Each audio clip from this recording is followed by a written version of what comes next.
We got a chock full.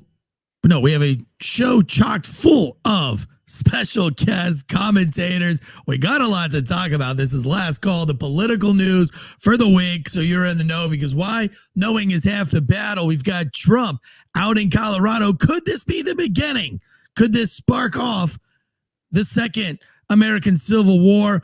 Epstein's list names to be released January 2024. I mean, I don't know which one's which, or do we have a distraction going on here with the old Trump in Colorado thing? Is that supposed to distract from these 8 names? Are these 8 names going to even mean anything? Or are these just going to be low-level folks that we didn't really give a shit about anyway? But to tell you the truth, I kind of care about everybody on that list, so it doesn't really matter. I'm still stoked on it, still going to report on it. Then we also got the Senate chamber just absolutely defiled, and there's even more to that story than just the defilement in the Senate chamber itself. All this and more on today's Last Call. Let's go, Josh. The growing calls across the nation to defund the police. To end policing as we know it. Off the charts violence in New York City. 11 people shot in just 8 hours on Sunday. This is about the police officers who every single day put on that uniform and they run towards danger when we run away from it.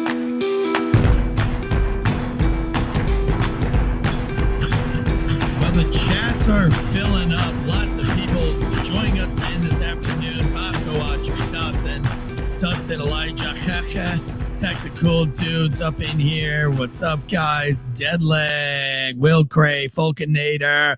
We got some special guests with us tonight. Tyler from Anti-Hero Podcast. We got Conservative Ant, soon to be Patriot Ant. Did I see that correctly?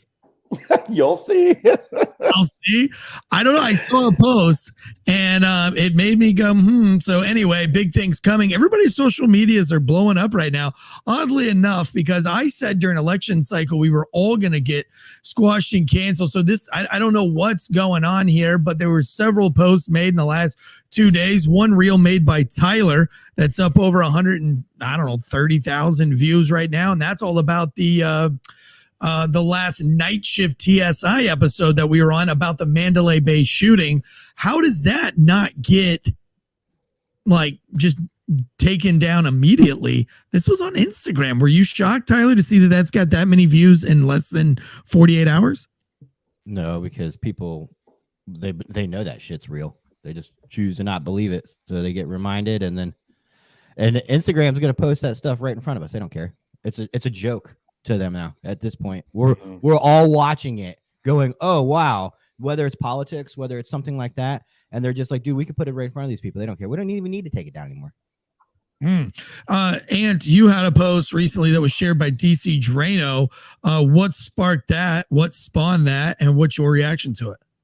Yeah, so unless you live under a rock, you know that Donald Trump was just removed from the Colorado ballot for this next voting cycle. And I just expressed my frustration, as every American should.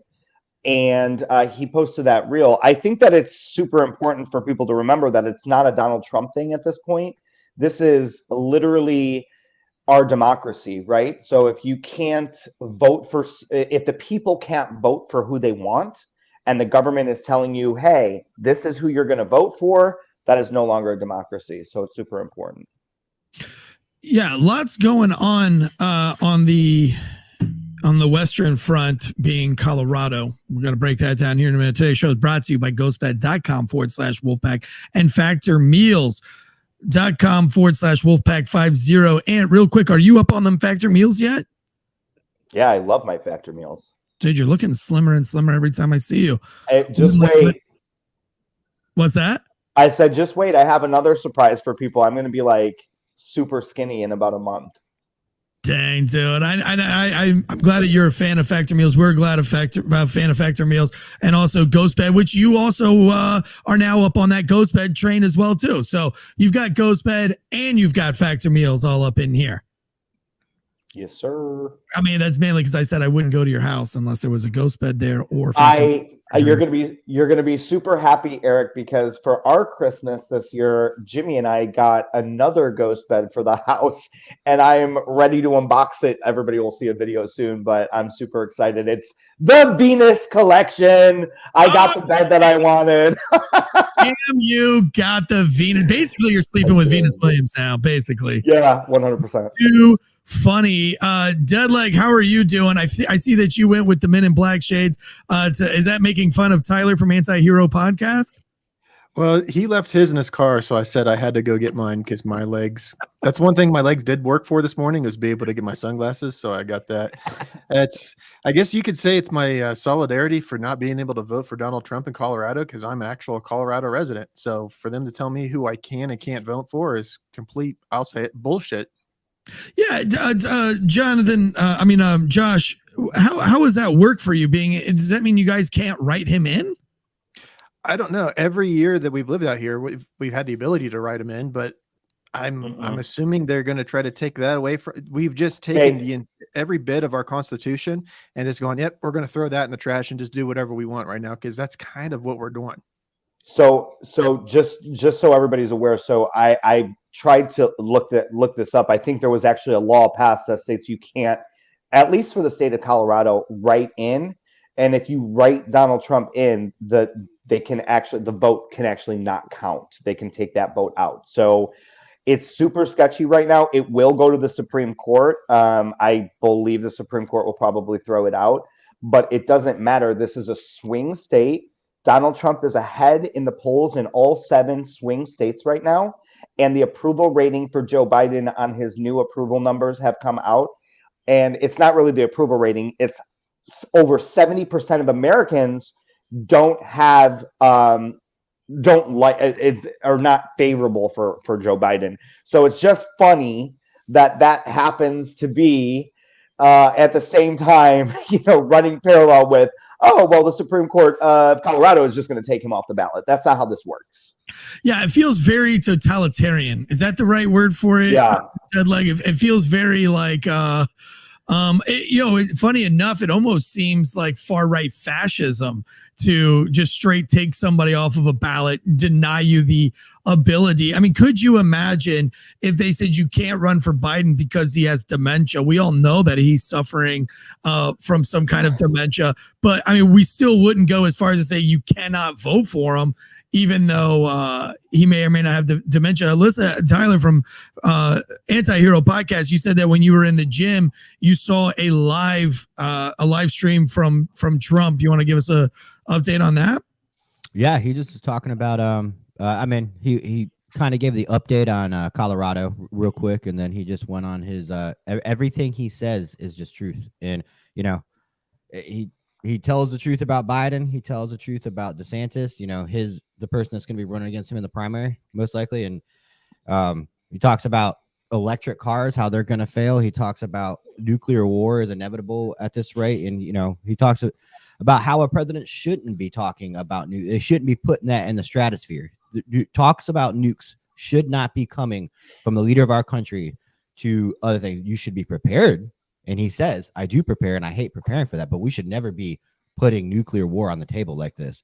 And he says, yeah, when you start talking about something that happens, it's like my wife has a rule. When we first got married, she said, we don't even mention the word divorce. Like, if we don't talk about divorce, we don't make jokes about divorce. I mean, I can make suicide jokes. I can make all sorts of jokes. Can't really make any divorce jokes. It's because she says when you start talking about those kinds of things, they start to manifest in a way. So I guess she doesn't mind if I manifest my own suicide, just not. Life insurance policy is up to date. That's all that matters. That life insurance, baby. Guys, I want to say one thing just so that the audience can kind of see this as an unbiased situation with what's happening in Colorado. RFK has come out and said that this is not okay. Vivek Ramaswamy has come out and said that he will take his name off of the ballot in Colorado, and he would expect that the other candidates would do the same. So he came out publicly and said that that's not right.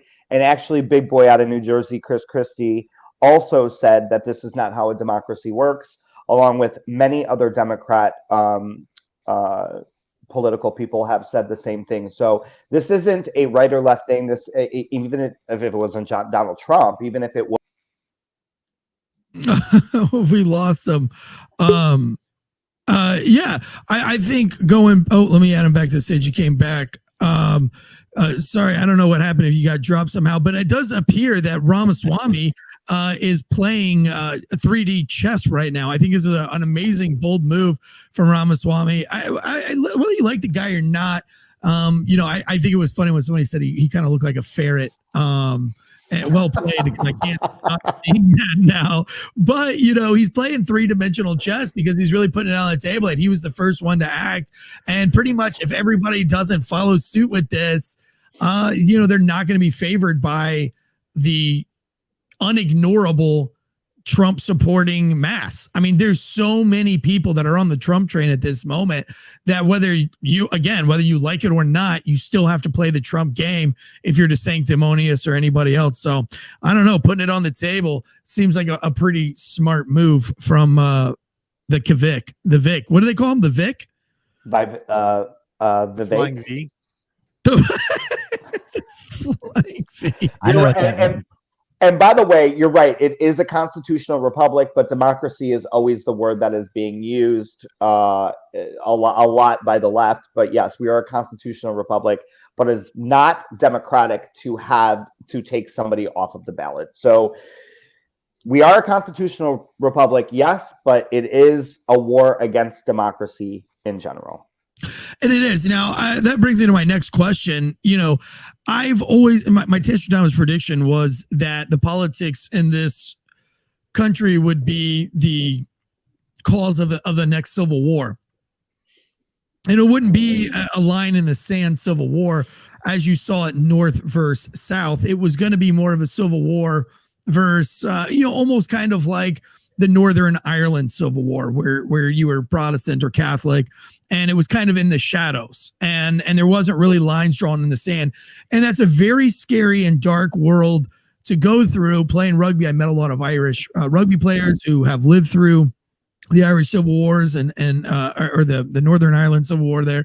And it's not something you want to wish on anybody, because anybody could be a victim of that war. It feels very escalatory for Colorado to do something like this. And it's almost as if, now I said with the Nancy Pelosi thing that Nancy Pelosi kind of agitated January 6th by not allowing the Capitol Police to have reinforcements of any kind, even from Metro Police Department, Metro PD. And they had 3 weeks worth of memos back and forth to Pelosi saying, well, then give us the fucking National Guard, give us somebody, but there's going to be potentially 1 million plus people here, and we can't do it with just our regular staff. And by the way, you guys overstaff us for everything else. Why is this one an issue? Why aren't you giving us the support we needed? There's overwhelming evidence. We've had somebody from the Capitol Police that we've corresponded with on this show in the past. So we know that those also, we've even seen the memos of that, and that kind of led to the escalation, which was January 6th. I say that this move by Colorado almost seems like an escalation type thing, like, hey, we're going to do this so that one of these far wing, and I don't even want to say far right wing, because there are a lot of veterans out there that don't have children and don't have a wife, and literally live by that oath. If you've ever seen that movie Shooter, think of a guy like that. That's not going to allow you to fuck with him, but only so much. And I'm afraid that this whole Colorado thing is going to be what sparks off one of these guys doing that, and it makes all the right wing immediately the bad guy, and it immediately becomes right versus left. Any thoughts on that, guys? A year ago in group text and group chats before I was a part of the podcast, one of the words, and there's 2 words and 2 things that came out that I was worried about that we were talking about. And it's the things that were happening. We were escalating towards civil war. And they say the word civil war, and we didn't want to talk about it back then. And we didn't want to talk about, well, guess what? Those are lines in the sands, and people will go, these people will act violently because of this, potentially. You want to talk about the worry of potential violence acts. We know what happens when you've got the defund the police movement, you've got all the Black Lives Matter movement, you've got the last 3 years of violence, you've got the entire southern border open.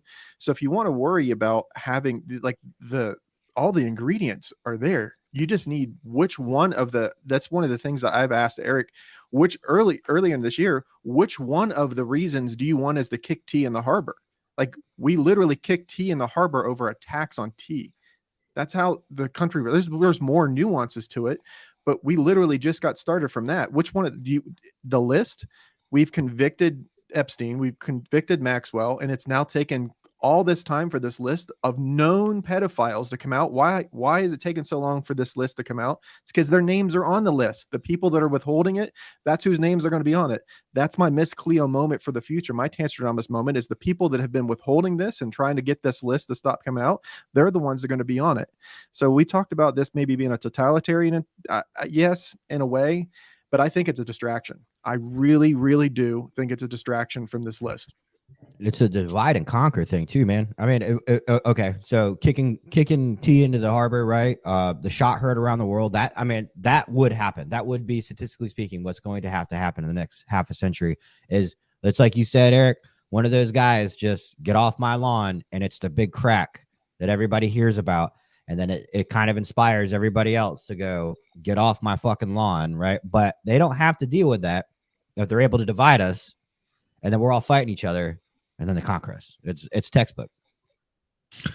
Yeah, it's extremely scary too, because again, in any kind of these conflicts, we've seen it take place in Iraq, loosely in Afghanistan. But when you see a civil war break out, it's never good for anybody. And innocent people are always going to get hurt, and I don't wish it on anybody. But I like going back to which one of you guys said that they're I think it was you, Tyler, that says that they're doing these things right in front of our face. It's almost a mockery. I like to go back and think, the new Hunger Games just come out, and all of a sudden we have a very Hunger Games-esque dance, Christmas kind of a weird culty feeling Christmas dance in the White House. Where did any of you guys see the little presentation that they did for the Christmas dance company that they hosted in the White House? Does anybody else get like Hunger Games vibes from that? Well, yeah. That's, so you're talking about Jill Biden's Christmas. Yes. Yeah. So if you look into that organization, it's actually a Marxist group of people that are running around like a bunch of clowns in the White House, which goes to show you that we've already uncovered that the BLM organization was helped funded. They stole money. It was a scam, all this, that, and the other. But the Bidens continue to feed the beast, if you will, and have Marxists in the White House dancing around. I mean, it literally looked like something that you would wake up to after being extremely dragged into a basement, and then forced to watch. It's almost something out of a House of a Thousand Corpses. I was just waiting for Sherry Moon to come out and say tutti fucking fruity, because this was literally the biggest joke around the world to see. And nobody can deny that Melania Trump was literally the most elegant first lady we have ever had besides Jackie Kennedy. That's my opinion. You can...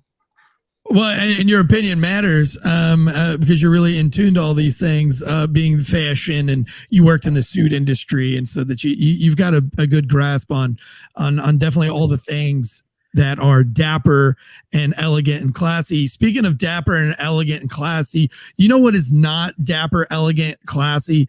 I would say that defiling the Senate chamber is definitely not classy or elegant.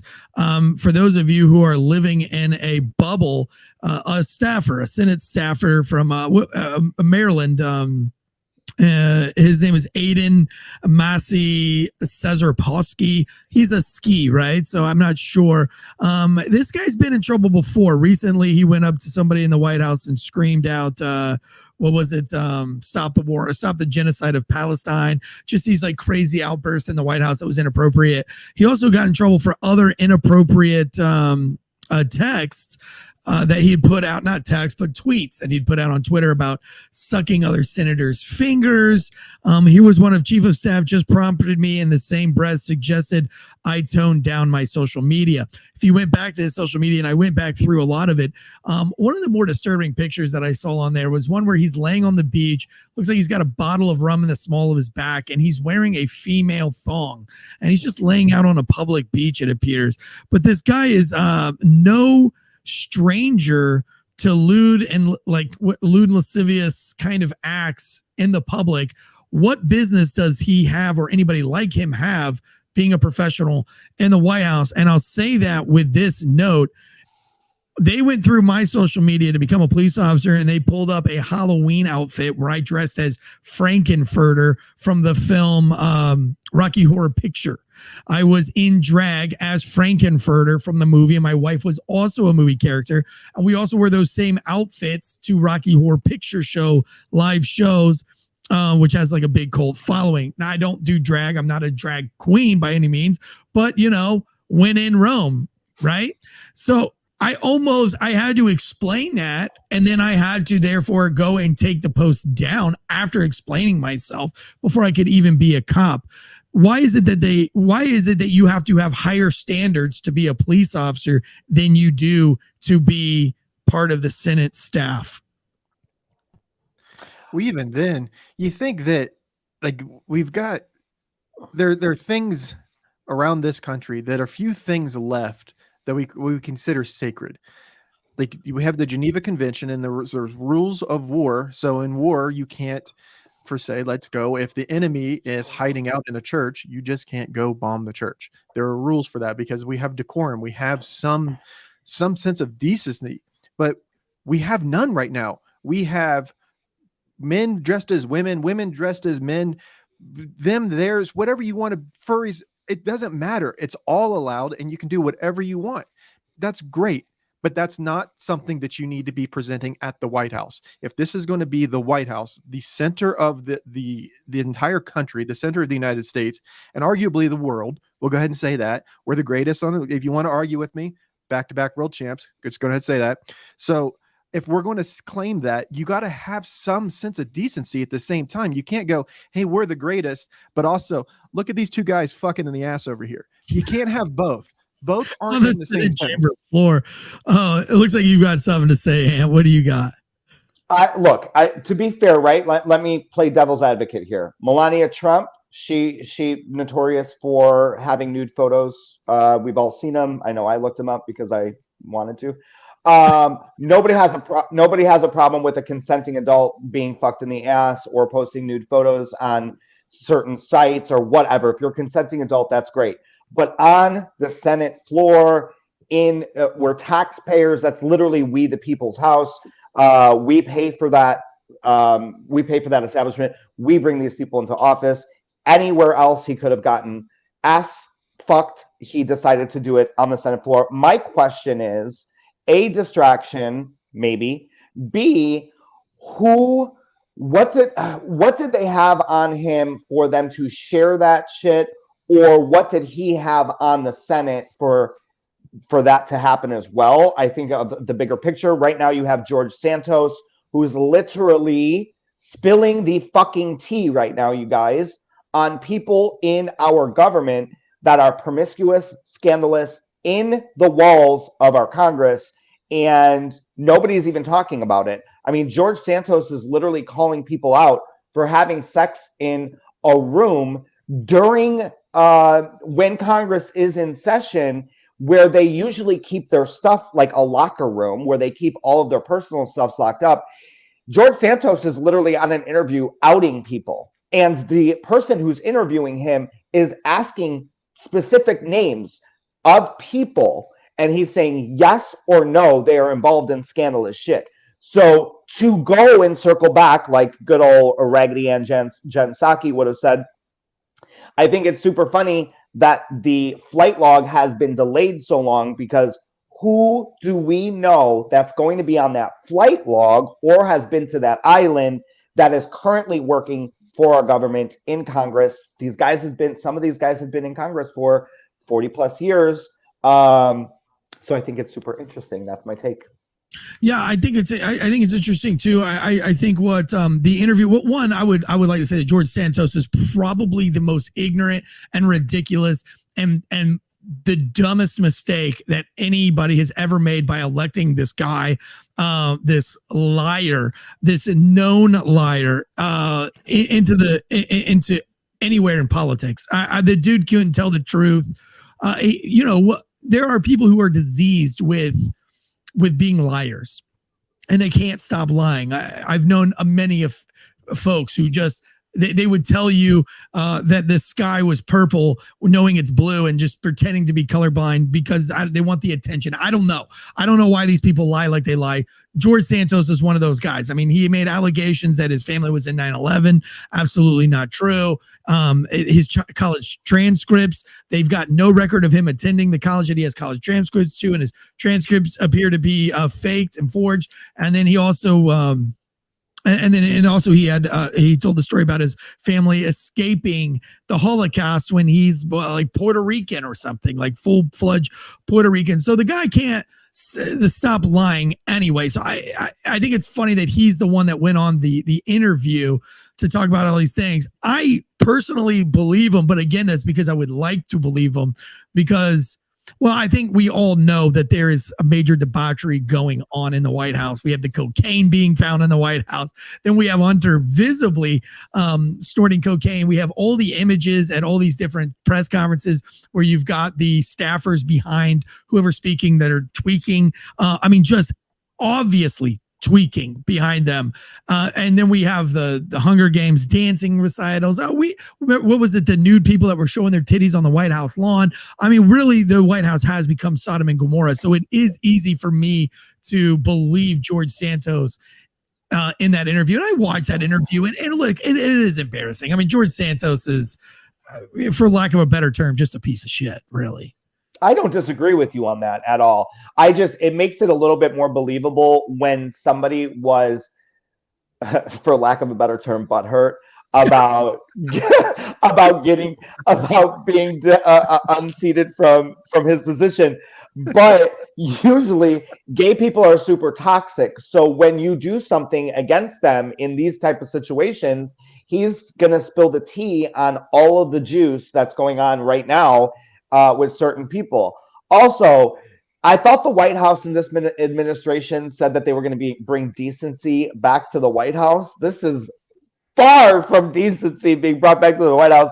Not only that, I don't know if you guys saw, Hunter Biden was just snuck on Air Force One's helicopter, and they did not put his name on that log, which usually if you fly in Air Force One or any of the White House planes, you have a list of people that were on it. Hunter Biden was literally snuck out of this plane.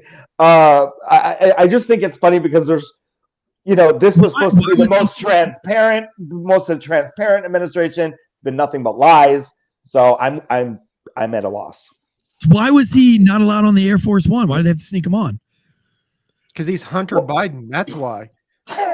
And he literally just whatever, he didn't show up to his he did his little situation where he didn't show up to his proceedings or whatever. Subpoenas, thank you. And yeah. What do you think about it, Tyler? If you were to get caught making sweet, passionate love to anyone in the roll call room of your police department, what would be the outcome of that? Well, me being the demographic I am, I would be fucking shit canned immediately. And I'm the only cop out here saying this. The rules are different for everybody. And you said back, like 20 years ago when you became a cop, that post was considered offensive and whatever. That is a fast track to becoming successful as a law enforcement now. And I make the joke all the time, and I would never mock anybody's lifestyle at all. But I make the joke on my last year as a cop, which is probably coming up pretty quick. I'm going to just say I'm trans, and I'm going to do whatever the hell I want. I'm going to change my name. I'm going to grow my hair out because if they're allowing this now, I go as a proud cop and I'm getting fucking chastised for a little bit of scruff because I didn't shave. I need to have a high and tight. But then you got different ethnicities growing out dreadlocks. No fucking, there's nothing there. So, but to answer your question, I would be immediately fired. Yeah, I mean, I know that in my department there was somebody that got caught having, even heterosexual sex. So it's not a homosexual versus heterosexual type sitch. But in their cop car, they hot mic'd the radio, and there was a little, oh in the background, and they were a very lengthy investigation, and of course, eventually fired for it. So I think that there just is a sense that there is a level of decorum that has to be met in certain industry standards, and if you don't meet those, you get fired. I don't see any homophobia here. I know that he's Mr. whatever his name is trying to cry homophobia and things like that, but I don't really see homophobia there. I think that it's not only is it not within the decorum or within it's not appropriate, right? It's also not sanitary. And I think if that was my workspace, and I know that somebody was doing that on my workspace, I'd be pretty upset as well. Anybody else? Talk about getting pink eye. Just imagine, like, for weeks you've been wondering, man, how did I get this pink eye, man? And then you find out that this video gets leaked. That's what people don't think about, the ramifications from this. Like, I've known people that, like Eric, have got in trouble for getting caught having sex in their patrol car, and they've got their jobs taken away because of it. This isn't getting screwed in the back of a McDonald's. This isn't in the, this isn't over the counter at the Waffle House. This is in the Senate. This is where we go to this is where you have the January 6 hearings. This is where all of that stuff goes down. So if you want to take any of that seriously, there has to be some level of decency to this. And we have to be able to call it out and go, I don't care who you're having sex with. It's just that you're having sex with someone in a place of business where everybody else is going to be there to have business and do business things. You're going to get, what happens if they get sick? Are you going to be sued? Are you going to be liable? Who's liable? Are they liable? Is the federal government liable? There's so many issues from this. Yeah. You know what? Yeah. Go ahead, Tyler. Oh, I forgot what I was going to say. No, I'm just kidding. The decorum that you guys are talking about, there is that level of that needs to be there, and the honor needs to be there, and the integrity needs to be there. The backyard fist fight that needs to fucking happen between society is in podcasts. It's shit like this. This is where we go and we say all the shit that needs to be said. We shit on people that need to be shit on because you can't do that in DC. It's like you said, you can't have an outburst. I know the liberals love it. They'll just sit there and fucking scream. Any debate, the Democratic candidate is just talking over because they don't want to abide by any decorum. I don't even know what that word means, but you guys are using it. Awesome. They don't want to abide by any rules. So I gotta say, decorum. I gotta say, the one thing that really gets me about the media, and this is why people should take the media with a grain of salt, is because when I see a headline, gay staffer has sex, the gay part shouldn't matter. And this is when I'm going to come in defense of the LGBT community, because I am a gay man. Okay. Wait, what? Yeah, I just can't. Who let him on here? Yeah, no, yeah, infiltrated. Yeah. Oh my God, we got Stevie Wonder over here looking around like he doesn't know what the fuck. Yo, that fucking shirt, Josh, get him out of here, dude. No, but seriously, it's like, why does that have to be why does that have to be the headline all the time? Just to kind of go off topic for 1 second, it reminds me of a situation that happened with two foster parents. It was two men that ended up getting rightfully arrested and prosecuted and put in jail for life for molesting the children that they had fostered. Well, the headline didn't say two parents. It said gay men fostered children and molested them. I don't think that has anything to do with it. It's just a scare tactic to make people more homophobic, because not all gay people are like that. And I think that if any staffer or anybody within our Congress was getting railed on a desk, I think that we should all have a problem with that, whether it was a male, female, or female. Well, yeah, and I think we were kind of upset about that, like even with the Bill Clinton saga and scenario. I think they went back to, with this case, it's homophobia. With that case, it was slut shaming. No, I think it's just we all don't want you guys having sex in your place of business. We'd like you to take your fucking job seriously and leave your kinks at home. I wouldn't play poker inside the church. I wouldn't be twerking inside the church. Like the reason why we didn't have our reception at a church was because I wanted the debauchery to happen at my reception, and I didn't want that to happen at the church. I knew that the veterans and everybody, because I was still in the military at the time, that I invited, we're all going to be doing crazy shit and hooking up with bridesmaids and all the whatnots and sorts. And so, you don't want to take that kind of level of disrespect into a place like a church or any kind of a sanctuary. I mean, there should be some places that are held holy, whether you're religious or you're not. It's a discipline thing. And also, I think that if you're that focused on your sex life, then you're not all that focused on, my high gas prices and the war in Ukraine and Israel. Yeah, go ahead. It looks like you've got something on that. I'm sorry. I just wanted to, the Tactical Dude said, well, gay men aren't going to molest a female kid. So what's their answer to the gay men who adopt a little girl? That's not true. Pedophilia and people who touch children are mentally deranged, and it doesn't matter to them whether it's a boy or a girl. This is not a gay issue or a straight issue. If you are sick, demented, twisted pedophile, a kid is a kid to these people. They are fucking sick. So that they don't care. We can even go back to the Denny Perkins case, which was, he was a captain on a SWAT team in Louisiana, and he and his teacher wife molested. There were over 150 something counts. It's probably one of the most disturbing cases we've ever covered here on our Friday breakdown. It was called the Denny Perkins case. I encourage all of you to go back and re-listen to it. It'll literally turn your stomach in. That was one of those cases, though, going back to the Epstein list that we're talking about here, is that with that case, we were able to get his lie detector test. We were able to get copies of his initial interviews. I was able to talk to friends that he had on the department. I mean, the overwhelming amount of information from the report that we got on this horrific, maybe one of the most horrific human beings on planet Earth. I wouldn't be able to sit in the same room with him without doing just heinous things to him. But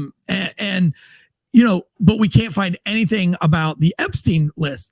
And here's where my point is here, is that you've got a man, Denny Perkins, and his wife, which I think she should be just as notorious as Denny Perkins, because she facilitated in all of this.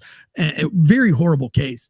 One of the the case pretty much ended when they found terabytes of child pornography in the home, majority of which they shot themselves. At one, they have like an 11-year-old girl giving. I don't want to go into it far, but there was a dog involved as well. And but as they're going through these terabytes of video, and they find this weird syringe thing in the kitchen, and they put the video and the syringe thing together, and they find that Denny Perkins was expelled into this device, which was then the remnants of that, or the byproduct of that, were then put into cupcakes and fed to a whole bunch of children in the school. I mean, heinous things that these two couples did. But it was okay to give the American public all the information on a teacher who had been a teacher for 14 years and a cop who had been a cop for 19 years. That's okay. That's okay that we give all of that information out to the American public. But because these people are rich on the Epstein list, we don't get to see it. So the peasants, the lower class peasant teachers and first responders, you guys can know what they did. But these rich elites, you don't get to know any of it. I can put icing on your cake there for the Las Vegas shooting that we just talked about for Night Shift TSI. We're probably going to end up digging deeper into that, because I can work a calculator better than most people, because the math just doesn't add up to that. But even then, I have so much pieces of information from that I've been able to find out the last couple of weeks. I've got how many weapons, what weapons were there, what weapons were at, where they were, what weapons fired, how many rounds, where his body was, how many weapons were at his house. I have so much information from that. And they only did 10 months of investigation. And we questioned that even the 10 months that they did wasn't enough. So for the Las Vegas shooting, we have all kinds of information. It's conspiracy, or that it's gray and what it is, but we still don't have anything from Epstein's dead. Why? What are we protecting? The other person involved, she's been convicted. Okay, so the two main people in this, one's dead and the other's in jail. Who are we protecting? You're protecting the people that are on the list. Why are you protecting it? Because they're the ones that are on the list. I'm going to go ahead and Miss Cleo that moment right here. I'm not going to be shocked by the names that are going to be on the list. I'm just going to go ahead and say I won't be shocked because I have a good feeling that the people that have been trying to make sure that this doesn't go public for the past, as long as this has been going on, those are the names that are going to be on the list. And those are the ones that are going to be making as much noise as possible to make sure that you don't listen to their names on the list. You need to be paying attention to this. These are the people that are running our country. They're making the decisions. They're letting people come through the border. You don't think that we have a problem with children coming through our border unaccompanied? Our government is right now is involved in the biggest trafficking that I can think of in known mankind. And that's our own government. So this list is ridiculous. You guys, I love how naive you guys are, because you guys, all three of you motherfuckers, think you're gonna get a list. You ain't getting no list. They'll fucking kill you, or they'll end everything before you get that list. Hillary will delete the fucking emails before you get the goddamn list. Well, they say there is a court order that the list has to be released January 2024. The judge that sits on that, do you think he might be on the list, or he's got a buddy, or they got cock photos of him? The list isn't coming out. I'm sorry. No, I don't disagree with you there. And I think if the list does come out, it's going to be one of those like super explain. Like, see, here's the thing that, and I talked about to Anthony about this earlier, was that when you have the Epstein list, something like the Epstein list, just because you are on the list doesn't mean that you are a part of any of those heinous acts. I've been to all of you guys' homes before. I went to your home a few months ago there, Tyler, and the same with you there, Anthony. Just because I went to your house and we're friends, I've had you on some podcasts. If one of you guys decides to go out and serial kill prostitutes over in Miami, and does that mean that I was involved in any kind of nefarious activity? I mean, I didn't even get intoxicated at you guys' house. I didn't do a single drug at you guys' house. But because I was at your house where you killed tons of Miami prostitutes, you know, it doesn't mean that I was involved. And so I think that there are people that went to the island for business reasons, for business purposes, and they probably have a legit excuse and probably didn't know it was going on. I mean, how could they know? I mean, there was a lot of people that were like, yeah, I went to Epstein's list because, like, I mean, Epstein's Island, but like everybody went to Epstein's Island for some reason or another. So it doesn't mean that it was all debauchery. I mean, like, you know, you talk about the Wounded Warrior Foundation. Is everybody in the Wounded Warrior Foundation a debaucherous asshole, even though a bunch of Wounded Warrior Project parties got really out of hand and some crazy shit happened? You know, and so I kind of put it in that boat. I think that the 8 names that they are going to release, or 8%, 107, it's only 8%. I apologize for misspeaking there. The 8% of the list that they were going to do, and probably are people that are going to have legitimate reasons, and it's going to be like see, American public, this is why we didn't do it, because it's obvious that these 106 people didn't do anything on the island. It's obvious that they've got it's all planned. I bet you it's all planned. But at the same breath, you don't, like, if you were there at some point, it's like there's no, like, I'm sure that there are some people on the face of this earth right now that have no idea who Epstein is. And those 8 people have not seen the light of day for the last 40 years. So the entire world knows who Epstein is. Where it's not so if you were there at some point, you need to be coming out and going, yeah, man, I cleaned the shitters in the bathroom, and then I did the windows, and I was the one that I was the grocery guy. I brought in all of the green beans and the chicken and stuff, and then I was the cook. I just cooked all the food. If you're those people, you need to be outing yourself, because when you don't, for as long as it's gone on, you look guilty. The only thing that looks more and more guilty. Yeah, you're exactly right. Yeah, but I think that, like, anybody that has a good lawyer would say, don't say shit. Keep your mouth. And like, that is gonna be a problem. But somebody in the chat says that RFK even admitted to being on the airplane again. I think there was a lot of people that did not know who Jeffrey Epstein was. Like, I don't know I don't know what Tyler's looking at on his computer. I don't know what Dead Leg's looking at on his computer all day. I don't know anything about these guys.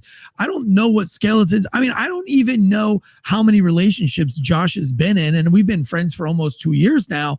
I don't really know all that much, because mainly what we do is work together. So, for somebody to be putting together business related dealings and things like that, I don't know that necessarily makes you a suspect. Now, what does make you a suspect? Being there like 30 fucking times. Yes. Painting of yourself wearing a dress, Monica Lewinsky's dress in there, or you're President Bush and you have a painting in there, or that that. Here's the other part about the Epstein thing that it's mind-boggling. I think we all know it, but nobody wants to do anything. We're not going to do anything about it. Is that they have already stated that every single room in that house had at least one hidden camera, and a very sophisticated camera room. And you don't think the FBI has access to all of that and knows exactly what's on those tapes? Yeah. So to give you an idea for like the camera, we're just real quick for the cameras, when you talk about the size of like spacing for things. So my computer that I built it 3 years ago and it's a monster. It's pretty much, there's nothing there. I mean, you can get better parts in it, but you're just spending money to spend money at that point. So my computer for the past 3 years, all the 3D designs that I've ever worked on, all the work I've ever worked on for Photoshop, everything I've ever worked on is backed up on this computer, and it still doesn't take up but maybe 2.5 terabytes. And that's large files. Those are large 3D complex files. These are large files with audio and video and edits and graphics and things that are added to them and things like that. And I only have 2.5 terabytes. So to have multiple terabytes of nothing but all this other stuff, that's an incredible amount, incredible volume of just filth. I'll just say it that way, filth. Mm-hmm. Yeah, what I'll say is, I was talking to Eric before the show. I couldn't find the footage, but Donald Trump had mentioned that he had been also had met Epstein and had been to his island or his house at some point in time. Here's what I'll say about it is, going back to what Eric said, what Trump said was, you think of West Palm Beach, you think of Mar-a-Lago, you think of the organization, the society, people at country clubs, you're going to meet people who have money. He had said in a public interview that he remembers meeting him, and Epstein at that time, when he was coming around these high elite social circles, was like, oh, hey, he's got a really big house on this island. People go there. And Trump's like, oh, well, he's having some type of get together or gathering. Trump admitted to going there. And then he openly said, I never went back because I really didn't like the guy and I didn't like what was going on. So he's like, I don't know what he was doing. I don't know anything more about him. I just didn't really like the guy and go back. So that's what I'm saying. You can be invited to somebody's house. You could be invited to somebody's vacation home and not know what went on there for years and years and years. But by default, you went there. And so I would caution people to really think about each name that's on this log. It's the amount of times. It's the amount of times that you keep going back to this place after knowing what's going on, or you keep going back to this place that now we know what's going on, and you're like, okay, why were you there 5 times? Why were you there 10 times? Out of all these times, you must have seen something, not after 1 time, but after 5, after 10. Come on. Yeah. I mean, it's like I went to one influencer orgy one time, and we've all heard the story, and I never went back. I never went back. Yeah. Okay. So he says, but you won't find my name on the list. I was gonna say, wait until we get the list. He didn't go back because they started hosting him at home.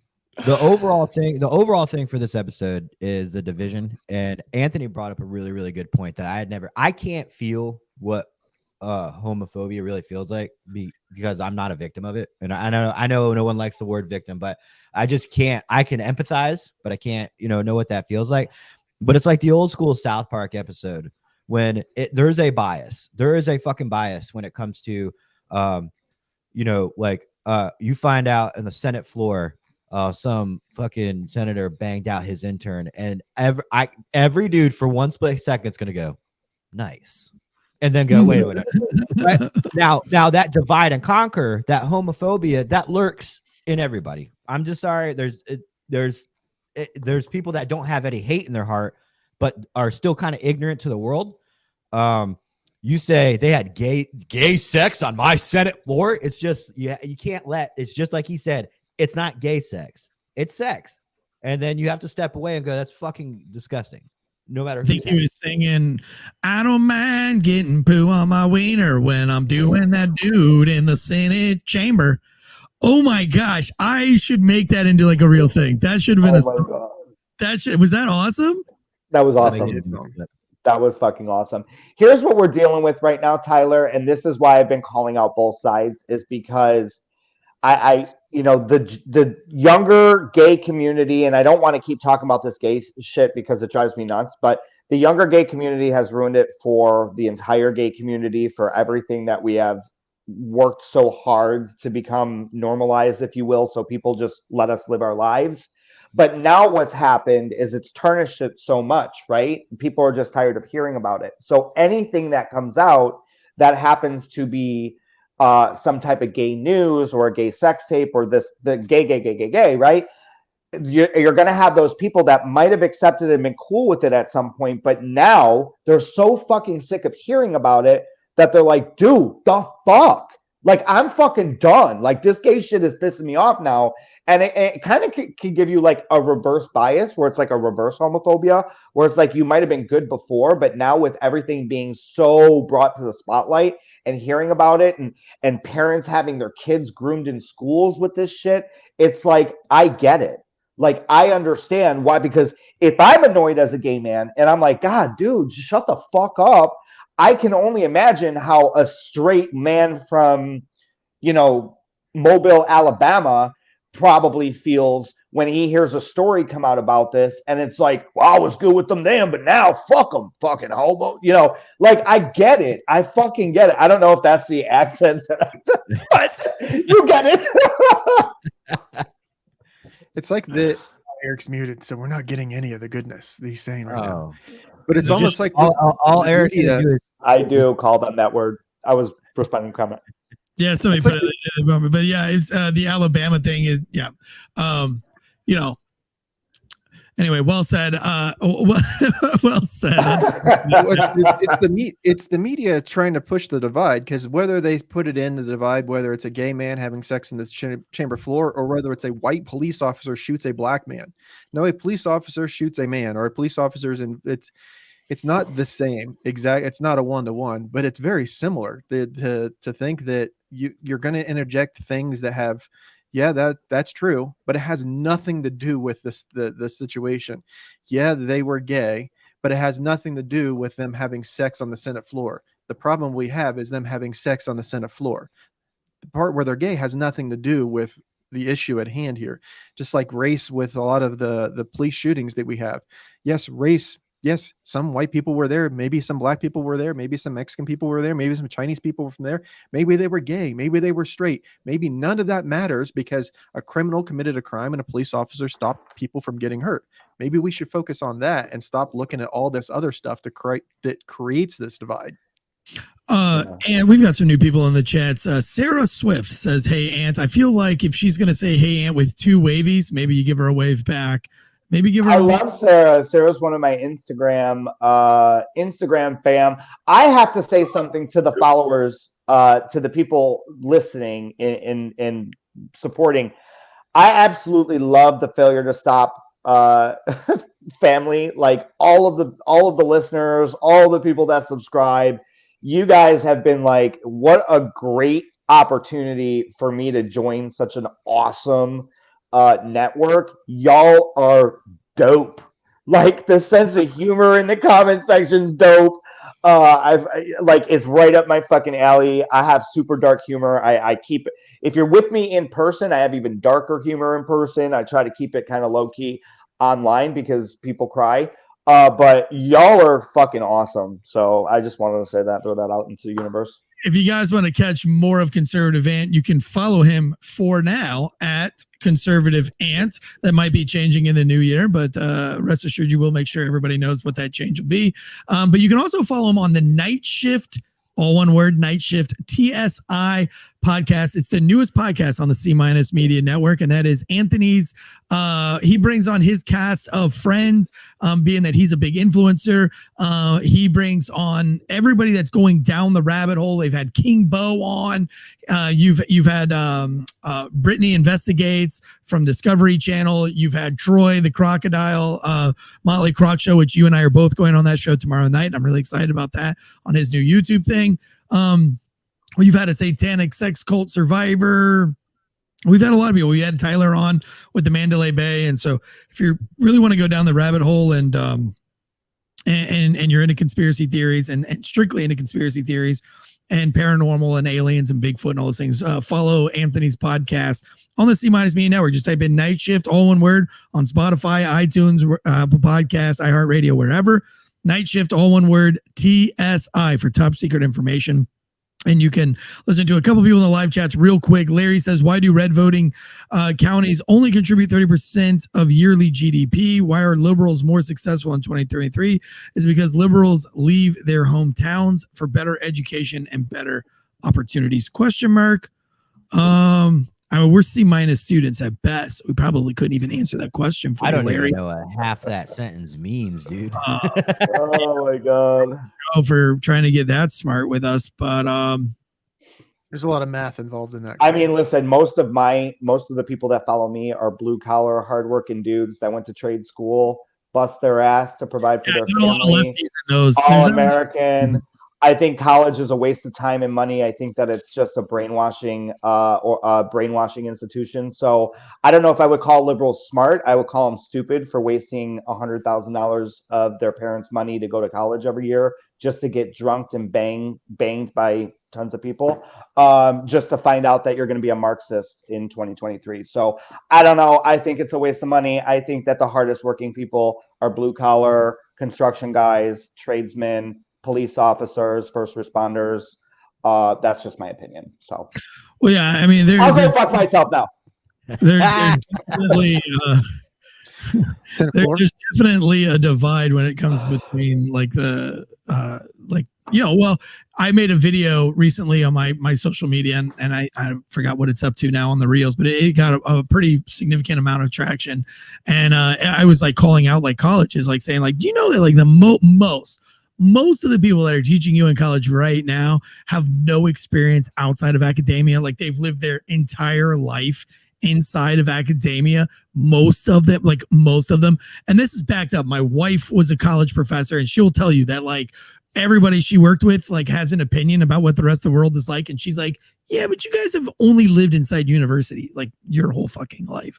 My brother's a school teacher, but he didn't become a school teacher until later on in his life after he'd already made a huge career opportunity, which he'll tell you didn't work out for him. He tried to be a pro golfer and spent about 15 years in and out for the PGA Tour in South America. And now he says he's a teacher. And he's like, man, it's crazy that even these middle school and high school teachers that I work with, they've never really had a real job other than teaching, and teaching is a real job, but it's not a really good look of what the rest of the world is like, because when you become a school teacher, you're pretty much your own authoritarian, and like you know when you're hanging out with a school teacher because they're always a little bit authoritative. Oh yeah. Yeah. I think that parents should be their own teachers now because, again, I don't think it's safe to send your kids to school. That's my opinion. I don't have kids. If I had kids, I would probably end up locked up because I would. Larry wants to know why aren't there more conservative ran cities? Well, I don't know that there's not more conservative ran cities. I can talk to you about the liberal ran cities that are just doing amazing right now. Like, what's the Are we talking about just like LA, Chicago, like the big metropolis, or are we talking because a lot of the cities in Florida right now are ran by Republicans. A lot of the cities in Texas are ran by Republicans. So I'm trying to, and we have low crime rates here where I live at. I could tell you exactly why big metropolitan cities or bigger cities like Orlando in Florida are democratically run. And I know this firsthand. It's because they pander to people that need, right? So the first thing, if I go and I tell you you're in need, I'll help you out for a very slim amount of time. And then I'm going to lead you to water. You're going to go make money. You're going to go work. You're going to go provide. Or someone else goes, I'm going to provide for you forever as long as you vote for me. And I watch it firsthand, and I work details. Dude, I'm telling you, I work food drives, like not post-hurricane, not for holidays, not for really any particular reason, not going back to school. These are just food drives when a politician's like, I need to let my voters know I care about them. They'll just do food drives, right? That's cool. That's awesome. People will line up for 3-4 hours to get a bag of groceries, a bag of fruit. And I'm like, the gas that you just fucking idled for 3 hours, you could have just went to the grocery store and bought that fruit. But you know, people need to be taken care of. It's their life. They don't know any different. It's generational sometimes, and the Democratic government loves that, and they need that in order to be in power. They're also talking about GDP adding to, like, so these are big cities. They're talking about, Larry is talking about big cities that you know, more to the more money that's coming in GDP. So here's the thing: you think of big cities, Chicago, New York, LA. They also are they're the place where all of these woke liberal companies typically employ people. So when you employ people that are woke corporations, typically those people are not going to want to travel from the suburbs into the city. They'll typically either get a package with their corporate job to move to the city. So you're going to populate more of the city. Not only people that are low income that usually live in the city, but people that work for corporate businesses or corporate companies that, you know, contribute into that GDP. And corporate companies usually are super woke because they have an agenda. They have to make sure that they're socially accepted. So that's my opinion. I don't know when you think Larry, I can't go on all day with all of your questions here, but I'll give you one more. It says, how do you win a civil war without many ports or trades? I personally, I mean, I don't think that the Civil War, again, is one of those geographical lines in the sand, north versus south type of situation here. Like I said at the beginning of the show, I think it's going to be more like a Northern Ireland type thing where you're going to have Molotov cocktails. You're going to have a lot of sniper incidents. You're going to have a lot of terrorism style aggression from either side. I don't know which side is going to be worse. You know, but I think it'll look a lot like, almost kind of like those riots looked, right? Molotov cocktails through government buildings, ransacking government buildings, city takeovers, and good luck fighting cops or the National Guard to really unite on something like this, because it's heavily divided. I know just as many cops that refuse to do anything during COVID as I know cops who enforce things during COVID. So even the police departments, even the National Guard, even the United States military, it's all going to be divided. But again, I don't think it'll be lines drawn in the sand. And I don't know that you'll know exactly who is on whose sides. You know, a lot of times you go back to the Northern Ireland and their Civil War, you know, it got down to the fact of how somebody pronounced their H's to be able to tell whether they were Protestant or Catholic, because people were trying to hide who they were for a lot of time, that a lot of people didn't know, you know, if they were Protestant or Catholic and which side of the fence that they fell on during the Irish Civil War. So I think that in this case, if there was a civil war, it wouldn't have anything to do with tanks or helicopters or missile systems or guided satellites, because you wouldn't know who to attack. You wouldn't know which apartment building to go after. Were you going to level an apartment building that's full of liberals and the conservative that's staying hidden, that's hiding kind of underground, almost like the Polish rebellion in Warsaw? You know, you can't just go on and kill everybody. So I think that's more like what the Civil War would look like, something more like what you would see in Ireland or something, or shit, even like Syria at this point. I'm convinced Josh is is Larry. Yeah, I'm secretly Larry. I have a theory, and it's the difference between what you call a MAGA voters or Democratic voters. Oh wait, let me stop you right there really fast, and then I'll let you go to it. I've been like having a real problem with this whole MAGA thing. You can't just like compartmentalize somebody. Because I'm not voting for Joe Biden, that means I'm like this huge fucking Trump simp. No, I've been pretty outspoken against Trump for many, many years and the things that he did. However, there's no way I'm not voting for Trump in the next election because of what I've seen come out of what happens when you didn't vote for him. I mean, this has been an abomination.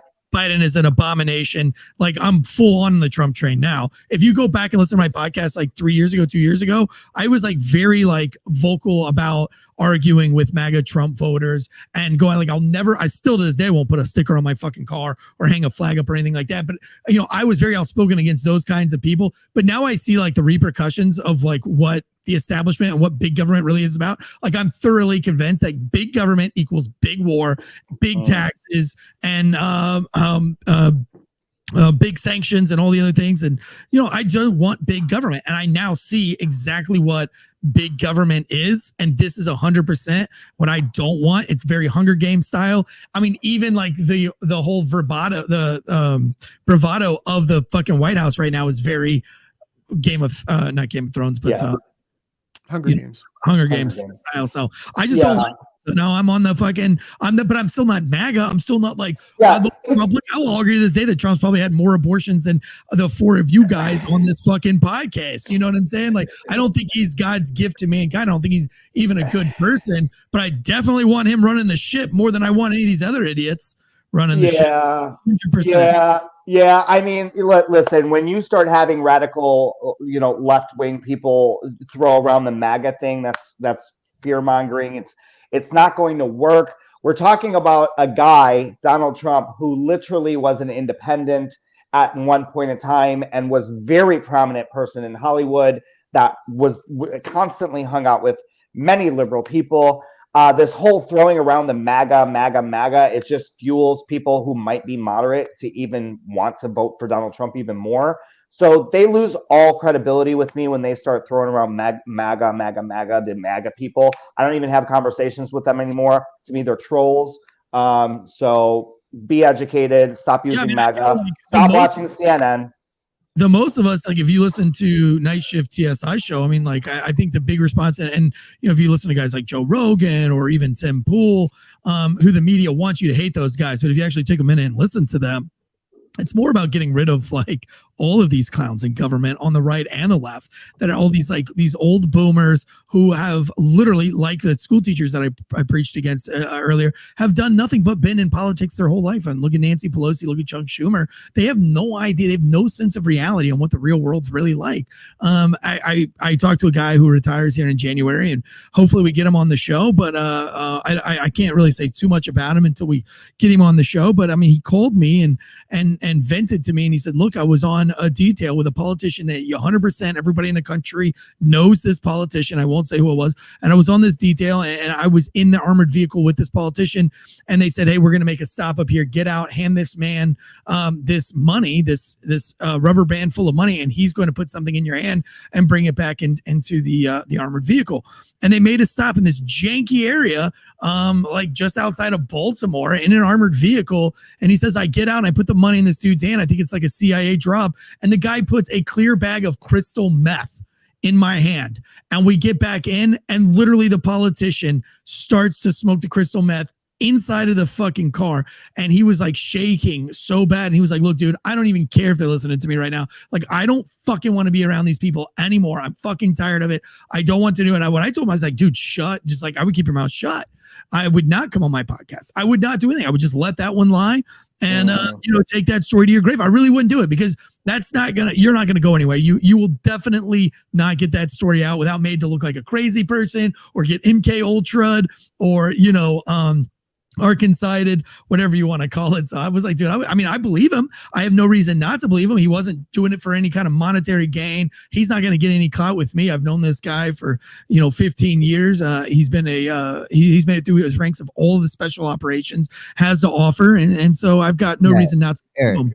But people have to. That's the thing. That's what I brought up. Maybe on the Senate floor, not going, dude, you smoke crack, but podcasts need to be that back source of information to let people know that dude smokes crack. Yeah, but right? I'm not about to have my buddy get fucking MK Ultra and maybe he wants to. Maybe that's how he sleeps at night. I do that shit. If I knew who that was, I'd be the first one to put his name out there, because I abide by the Constitution. I abide by the laws. I abide by the people as a cop. So when someone else is just doing whatever the fuck they want in a position of power, I don't like that. and I want them called out. And listen, to be fair, my buddy did not say whether this person was a right wing or a left wing. He didn't even give me any indicators or clues. So I don't really even know who he was in the armored vehicle with. All he says that he promises that if he told me the name, I would absolutely know who it was. But also we've talked to Capitol Police Department when it came to the whole crack cocaine found in the office. They all said, he said he's a supervisor, and he says, yeah, we absolutely know where that coke belonged to, and it would not be very difficult to find it. He says, here's the problem, is that is not even close to being the first time cocaine has been brought into the White House. I mean, he's like, dude, we have literally undone congressmen's belts at the thing, and their bag of powder would fall out of between their belt and their waistline. So it's just kind of one of those things where it's like they've swept it under the rug for so many other politicians that they can't really make a big deal about this one.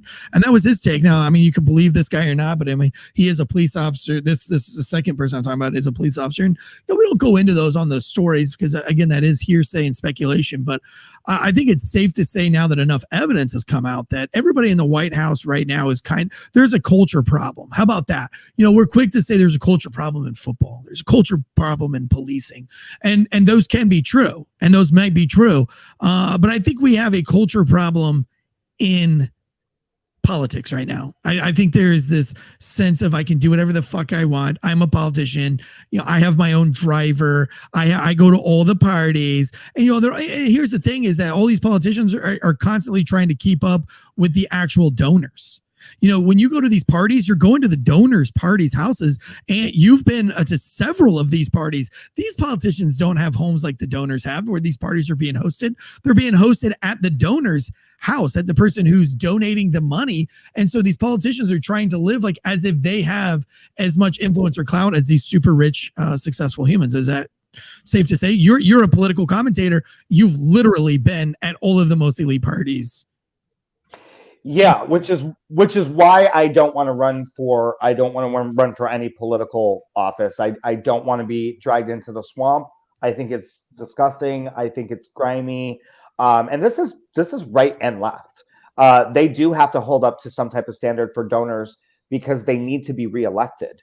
And so the good old boys will always be part of this huge elite club where they're going to, somebody like you or me can run a gubernatorial race and never win, but will never have the funds because the donors will always give money to the same establishment. So I've seen it. Some are real people, some are not. That's all I'll say on that. Yeah, guys, but you don't have to be an elite donor or an elite politician to eat right and to eat healthy. And that's why we're proud to partner with factormeals.com/Wolfpack50. Meal planning to the next level. Whether you're trying to get in shape for the new year or whether you're trying to tone it down a little bit, they've got calorie conscious or protein heavy. The protein heavy meals, 30 grams plus of protein, calorie conscious under 550 calories. They've also got the new breakfast menus with the pancakes and the sausage and the eggs. They got the breakfast stage, which I know that Ant's a big fan of the breakfast shakes. Factor Meals, over 300 something items to choose from on the menu. These are chef prepared, fresh, never frozen meals delivered directly to your door, and they're ready to go in 2 minutes. The packaging is amazing. They come in a beautiful box. There's always got like some kind of coupon for a wine discount or some kind of other grocery discount that comes in there, a cooking style discount that comes, or a menu list or a recipe card, all sorts of cool stuff in the box. It's layered with this like Nordic dry ice that keeps everything nice and cold. And price wise, it is comparable, unbelievably comparable to all of the grocery shopping that you'll do. By the time you buy the chicken, you buy the salmon, you buy the shrimp, use the energy and the time to prep it, it's actually cheaper to go with Factor Meals. If you really want to count the time as money is time thing. Head over to factormeals.com/Wolfpack50 for 50% off on your new order. Start the new year right with a good plan. That's at factormeals.com/Wolfpack50. Meal planning to the next level. All right, Thursday, tomorrow night, sports news. They're covering the race games. What is it? The racist Pro Bowl, which I can't wait to hear. That's Fire Chief Keefe, and then we've got Dispatcher John breaking down all of the sports news tomorrow. And boy, it's It's getting hot over there on the NFL football world with some of the ex-Pittsburgh Steeler player over there announcing that they should have a white versus blacks Pro Bowl. I can't wait to learn more about that because I've got a lot of questions, and I know these guys are objectively going to break that whole thing down. So stick around for the news tomorrow. Friday, we've got a big case breakdown, and then we have Night Shift top secret information coming out Sunday night where you can find Conservative Ant there, and True Crime Tuesdays, Society and Culture News on Mondays. Christmas holiday season, we will be off for the whole week. So it'll just be extra Patreon content. If you like this content and you want more of it, we've got bonus true crime shows on the Patreon. We got bonus sports shows on the Patreon. We got T-Bones with Tansey having steaks with influencers on the Patreon. We've got Down the Pole, Firefighters Talk with Dead Leg on the Patreon. So lots of stuff going on Patreon. Plus, it's always ad free over there. If you want to support the show, you want to be a paid member on the YouTube. But the number one way you can support us is simply by giving us a 5-star rating or review on Anti-Hero Podcast, Night Shift TSI Podcast, Getting a Grip on Things Podcast, all the podcasts that are under the C- Media umbrella. A lot of different varieties of shows with a bunch of different casting characters. Head over there and keep freedom of speech alive right here on podcast. Give that 5-star rating or review. For myself, Conservative Ant, Dead Leg Media, Anti-Hero Podcast, this has been the last call of the day. Knowing is half the battle. We'll see you guys tomorrow. Guns up and giddy up.